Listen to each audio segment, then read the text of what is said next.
Uma ótima sexta-feira, sexta-feira santa, uma data sempre muito especial. Você que está passando com a sua família, que está viajando, curtindo o feriadão, uma Páscoa abençoada para todo mundo. E eu tô chegando aqui, mesmo no feriado, sempre atualizando vocês com as notícias do Fluminense. Deste vídeo aqui tem informação, tem notícia muito boa em relação a um jogador que está próximo de voltar a ficar à disposição da comissão técnica e passar a ter um contato de fato ali no dia a dia, nos treinos com o técnico Renato Gaúcho. Vamos falar de projeção aqui até o Mundial em relação à tabela do Campeonato Brasileiro, aos confrontos. Tem uma projeção aqui bem interessante que está batendo com o que o Fluminense queria, além de outras notícias e informações. Você fica muito à vontade para deixar aqui o seu like, se inscrever no canal, o seu comentário também é sempre muito bem-vindo. Chega mais, bora com notícias do Flu. Começando aqui com Copa do Brasil, a CBF confirmou as datas e horários dos confrontos entre Fluminense e Aparecidense pela terceira fase da Copa do Brasil. Jogo de ida terça-feira, dia 29 de abril, no Maracanã, às 9h30 da noite. Então anota aí, 9h30 da noite, terça-feira, Fluminense e Aparecidense. E o segundo jogo, valendo aí a vaga nas oitavas de final da Copa do Brasil, vai ser lá no Serra Dourada. A princípio, quarta-feira, dia 21 de maio. Acho muito ruim esse gap, nessa diferença aí entre as datas de praticamente um mês. Mas é isso, dia 21 de maio, uma quarta-feira, 7h30 da noite, no estádio Serra Dourada. Lembrando que agora acabou aquela história de jogo único, ida e volta, valendo vaga nas oitavas de final. Existe a possibilidade de o Aparecidense levar esse jogo para o Mané Garrincha em Brasília. É um fato, existe. Creio eu que eles vão esperar para ver o que vai acontecer aqui no Maracanã. Se saem daqui com uma goleada, é provável que façam a venda para o Mané Garrincha. Caso contrário, esse jogo deve ser mesmo no Serra Dourada. Apesar disso, são cidades ali muito próximas, então não vai fazer... para o torcedor que mora na região, óbvio que para quem mora ali em Brasília, ótimo, né? O Mané Garrincha. Mas também é tranquilo de ir para Goiânia e assistir esse jogo contra o Aparecidense. Pelo menos temos confirmadas aí as datas desses jogos. Vamos com notícia muito boa, porque Gabriel Fuentes está muito próximo de voltar ao time do Fluminense. Hoje o clube divulgou aí uma sequência de fotos do Fuentes lá no CT Calçachilha, grande novidade do dia. Ele já vinha fazendo uma transição com trabalhos físicos no gramado, né, preparação física, readquirindo ali a forma física, depois dessa lesão que não foi simples, essa lesão muscular na coxa esquerda, e agora a gente já vê ele participando dos treinos com os demais companheiros. A princípio, a primeira atividade do Fuentes com o time do Fluminense. Não dá para saber ainda se ele está treinando sem qualquer tipo de limitação, se ele participa apenas ali do início das atividades, se não conseguir apurar isso ainda, mas existe uma chance, uma expectativa de que ele possa até jogar contra a União Espanhola pela Copa Sul-Americana no meio da semana que vem. Tem essa chance? Tem, mas o clube inicialmente trabalha com uma projeção um pouco mais realista e conservadora de termos Gabriel Fuentes de volta para o jogo do final de semana seguinte, que vai ser o clássico contra o Botafogo, jogo lá no Engenhão. Tá? Então, dependendo da evolução dele nesses próximos dias, do Gabriel Fuentes, existe sim a chance dele viajar para Santiago e ficar à disposição do Renato para enfrentar a União Espanhola. Caso contrário, deve ficar mesmo pro final de semana seguinte. De qualquer forma, é muito bom ver que o Fuentes está de volta. Pouco mais de um mês, né, desde que ele sofreu a lesão, se não me engano foi 11 ou 12 ali de março. O prazo de recuperação para essa lesão muscular que ele teve ali no músculo femoral reto da coxa esquerda é mais ou menos entre 4 e 6 semanas. Então está dentro mais ou menos desse prazo a recuperação do Fuentes. E o importante é que ele volte, e volte muito bem, porque ele vinha jogando muito bem, né? Vinha sendo um dos destaques do time ali, com boas atuações. Então ele volta agora num cenário diferente, né? Com mudança de treinador, vai ter que conquistar a confiança do Renato. O Renato, que certamente não conhece muito ali o futebol do Fuentes, não deve ter visto ele jogar muitas vezes. Então ele volta para brigar novamente pelo lugar dele. Mas jogando o que ele vinha jogando antes, tecnicamente, é claro que ele é muito melhor que o René, não tem muita discussão, apesar do René ser um jogador mais experiente. Se ele vai voltar já com uma condição de titular absoluto, não sei. Sinceramente, eu não sei. Acho que o Renato vai, aos poucos, ali dar uma chance, dar uma oportunidade, à medida que ele estiver bem fisicamente. mas não sei se ele já volta, tá recuperado, já vai ser titular. É claro que tem a conversa do Renato com o Marcão, por exemplo, que faz parte da comissão permanente ali do Fluminense, e o Marcão passar para ele tudo sobre o jogador, como ele pode jogar, as características.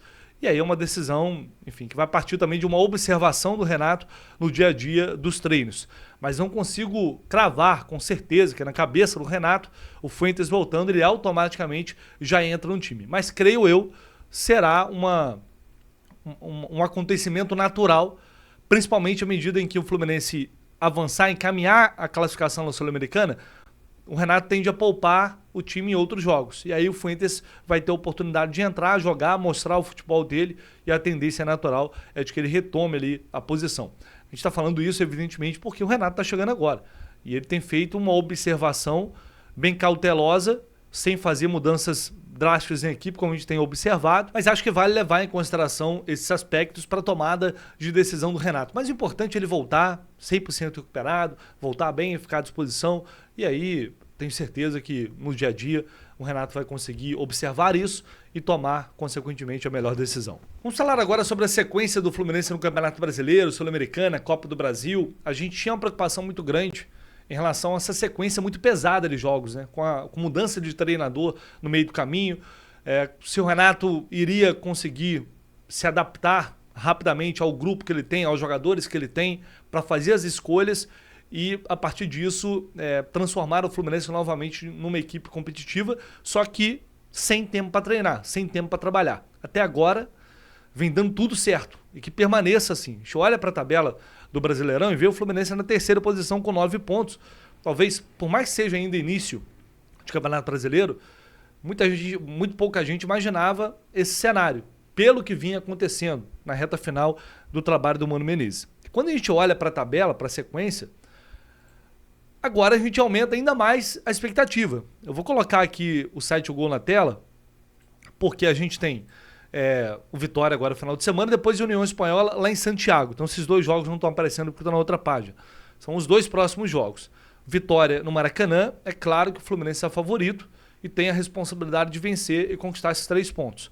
Né? Acho que não tem muita discussão sobre isso. Ano passado, incrivelmente, o Fluminense conseguiu, naquele campeonato horroroso, perder 6 pontos para o Vitória. Mas, jogando em casa, tem esse favoritismo, e fora de casa, ainda assim jogando no Chile contra a União Espanhola, é uma equipe muito fraca tecnicamente. Vocês vão ver isso, a gente vai ver isso nesses jogos. Depois, a gente vai para o Aparecidense, é o primeiro jogo da Copa do Brasil. Olha a sequência. Não preciso nem falar sobre a obrigação que o Fluminense tem também de largar na frente nesse confronto de terceira fase da Copa do Brasil. E depois é o Sport, que é um time que até vem fazendo partidas interessantes, mas está mal nesse início de campeonato. Está sofrendo bastante o Sport. De novo no Maracanã. Então a gente está falando aí de mais 2 jogos de Campeonato Brasileiro, com mais 6 pontos. A gente está falando de 15 pontos na tabela. Nessas 6 primeiras rodadas. 15 de 18 possíveis. Vamos lá, vamos para a sequência. Mais um jogo na Sul-Americana contra o São José, fora de casa. Aí tem questão da altitude e tudo mais. Mas a diferença, a gente viu o que aconteceu aqui no Maracanã, né? Com o time reserva, o Fluminense fez 5-0. Você não tem comparação de nível técnico. Depois o Atlético Mineiro. Aí um jogo mais difícil. Fora de casa, enfrentar o Galo, lá em Minas. Mas claro que se trata de um jogo em que o Fluminense pode pontuar. Evidentemente. Até pelo que a gente viu contra o Corinthians. Depois a União Espanhola em casa, no Maracanã. Aparecidense fora de casa. E aí, antes do Mundial de Clubes, vamos ter o clássico contra o Vasco, com o mano do Fluminense, e o Internacional lá no Beira-Rio. Adversário de peso, jogo complicadíssimo. Mas antes, a diretoria do Fluminense tinha feito uma projeção de ir para o Mundial em 18 ou 20 pontos. Seria o cenário, assim, considerado um cenário muito bom. Pensando em tabela de Campeonato Brasileiro, ter um conforto, uma boa pontuação, aproveitando essa sequência de jogos em casas e de times que tendem a brigar na parte de baixo da tabela, ou seja, fazendo o seu dever de casa, vencendo os partidos do Maracanã, brigando por pontos fora e depois, enfim, conseguir ir para o Mundial tranquilo, sem estar aqui se preocupando com crise, proximidade de zona de rebaixamento, nem nada disso. Então esse cenário hoje ele é bastante possível. Ele é bem real, se o Fluminense seguir nessa atoada. A gente fica brincando, título, briga por título e tal, já começa a criar aquela expectativa que é totalmente normal. À medida que o time vai evoluindo, vai ganhando, não tem jeito, mas trabalhando com os pés no chão é uma pontuação bem interessante. Os objetivos eles têm que, obviamente, tem que sonhar alto, o Fluminense tem que brigar na parte de cima da tabela, investiu, montou um elenco para isso, mas a gente tem que entender que a realidade do nosso calendário é loucura. É muito jogo, um jogo atrás do outro, e sempre são jogos difíceis a partir do momento que as competições de mata-mata vão afunilando e o Campeonato Brasileiro também vai avançando. São 2 clássicos que teremos agora, vai ter o Botafogo, vai ter o Vasco. Chega de perder para o Botafogo, né? Ninguém aguenta mais, está na hora já de pôr um fim nisso de uma vez por todas. Dá para pontuar tranquilamente nesses jogos, nesses clássicos, tranquilamente. O Fluminense tem mostrado desempenho para isso. E aí nos jogos fora é brigar por pontos. Então o cenário é muito interessante, pensando em projeção de tabela, em classificação e depois, claro, também em Sul-Americana. Né? A classificação na Copa do Brasil nem se fala, a diferença é muito grande entre o Fluminense e a Aparecidense. E já ir também para o Mundial com a classificação na Copa Sul-Americana já garantida, confirmada. É um momento interessante. É o início de trabalho do Renato, que empolga bastante. O time vem, não só pelos resultados, né, mas aos poucos vem mostrando evolução, uma mudança de postura e a tendência natural de evolução, acertando ainda o que não está dando muito certo e falhas que o time vinha cometendo. E aí, contra o Corinthians, surgiu uma nova opção tática quando o Renato coloca o Nonato no intervalo do jogo. E o Nonato entra muito bem. E o Fluminense atua ali com 3 volantes. E se impõe e joga melhor do que no primeiro tempo. Então surge uma oportunidade do Renato fazer algo diferente, que a gente já tinha falado sobre essas possibilidades aqui. Hoje o Fluminense tem Martinelli, tem Bernal, tem o Nonato, tem o Hércules. Tem 4 jogadores ali de boa qualidade, que ainda tem muita margem de evolução. Sem Paulo Henrique Ganso e com Lima mal como está em 2025 até aqui, é sem dúvida alguma uma possibilidade sim, principalmente contra equipes mais fortes. Porque é uma questão de mentalidade, de postura, de posicionamento e de função acima de tudo. Para o Renato ter colocado o Nonato no intervalo, muito provavelmente ele já trabalhou isso no dia a dia, nos treinos. E é algo que ele pode executar mais vezes a partir daqui. Não sei se já contra a Vitória, até porque também tem que ver como está o Ganso para esse jogo, se ele tende a começar ou se ele vai ficar mais uma vez no banco de reservas. É melhor do que insistir em jogadores que ainda não deram retorno técnico até aqui na temporada. Não significa que não vão dar lá na frente, mas neste momento eu enxergo essa formação com 3 volantes, a depender também do Hércules, né, se ele está recuperado ou não. A princípio ele foi só poupado contra o Corinthians, voltaria contra o Vitória. Acho que amanhã no CT Carlos Castilho a atividade vai servir para tirar essas dúvidas também, mas a princípio ele deve ir para o jogo. Então acho que é uma formação diferente, uma opção diferente, é um ajuste tático que o Renato pode fazer para tornar o Fluminense ainda mais competitivo. A gente viu o time, mesmo com 3 volantes, jogando para frente, com Martinelli, com o próprio Nonato chegando bastante à frente, apoiando, ocupando os espaços. Então isso aqui é importante, né? A mentalidade de querer jogar futebol, de quando tem a bola, né, de ir para cima, de dar opção para o companheiro, de pisar lá na frente, finalizar, de se apresentar para receber o passe. É um Fluminense que aos poucos as situações, as próprias adversidades, né, os desfalques, lesões, suspensões, vão colocando ali para o Renato alternativas que ele fatalmente vai utilizar nos jogos. Mas talvez seja uma reinvenção desse Fluminense, uma repaginação que não tende a se perpetuar porque o Ganso está voltando aí, mas sem dúvida alguma é uma alternativa interessante para alguns jogos. Pessoal, já esqueceram de deixar um recado aqui da Food Fanatics, tem sempre novidade chegando na Food Fanatics. Eu não estou aqui jogando conversa fora porque, aliás, mas camisa original do Fluminense está muito caro, quero comprar um negócio mais barato. Beleza, às vezes tem um aniversário de alguém que você gosta, de alguém da família, aí nesse mês de maio que está chegando, Dia das Mães. Tem essa camisa alternativa, por exemplo, essa camisa verde aqui, chegou há pouco tempo, R$ 139,90. É um presente bem mais barato que você pode dar e vai agradar uma pessoa que você gosta. Essa branca, olha só, esse casaco feminino aqui por R$ 159,90, essa camisa de manga longa, na verdade. Olha esse boneco bonito. Tem aqui a camisa do Fluminense oficial com Pet da Sul-Americana. Olha só, com Pet da Sul-Americana, R$ 374,90. Você vai pagar isso? Não, em nenhum desses produtos. Porque, evidentemente, eu estou anunciando aqui a Food Fanatics para você pagar mais barato. Então, utilizando o cupom JORNADA10, você já paga com 10% de desconto. Já tira aí 10%.